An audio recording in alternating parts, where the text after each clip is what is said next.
আলহামদুলিল্লাহ শিলাম জামিয়া কুরানিয়া মাদ্রাসার হিফজ বিভাগের ছাত্র এবং গরিব এতিম ছাত্র করে মাদ্রাসার ড্রেস প্রদান করছেন শিলামের বিশিষ্ট ব্যবসায়ী, বিশিষ্ট রাজনীতিবিদ, সমাজসেবক, শিক্ষানুরাগী এবং এই জামিয়া কুরানিয়া মাদ্রাসার অত্যন্ত হিতাকাঙ্ক্ষী জনাব মুতাহির হোসেন জুনেদ ভাই তার পক্ষ থেকে এই জামিয়া কুরানিয়া মাদ্রাসার ছাত্রদের তাই ড্রেস প্রদান করছেন। আমরা তার লাগি দোয়া করি আল্লাহ তাআলা জুনেদ ভাই এবং তার ভাই আইন প্রবাসে যারা তা হয় আল্লাহ তাআলা তারা নেক হায়াত দান করুকা। আর বিশেষ করে জুনেদ ভাইরে এই সমাজের খেদমতর লাগি আল্লাহ তাআলা কবুল করুকা। তান আব্বা সহ তান যত মুর্দেগান হল আছেন আল্লাহ তাআলা সব মুর্দেগান মাফ করে দেউকা। তান আম্মার হায়াতের মধ্যে আল্লাহ তাআলা বরকত দান করুকা।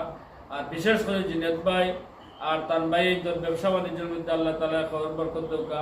আর আমরা দোয়া করি জিনেদ ভাইরে এই সমাজের আরো বেশি করে খেদমত করতা, সমাজের খেদমতর লাগি আল্লাহ তাআলা তাদের কবুল করুকা। সবাই হোক আমিন। ওয়া আখিরু দাওয়ানা আলহামদুলিল্লাহি রাব্বিল আলামিন। আসসালামু আলাইকুম।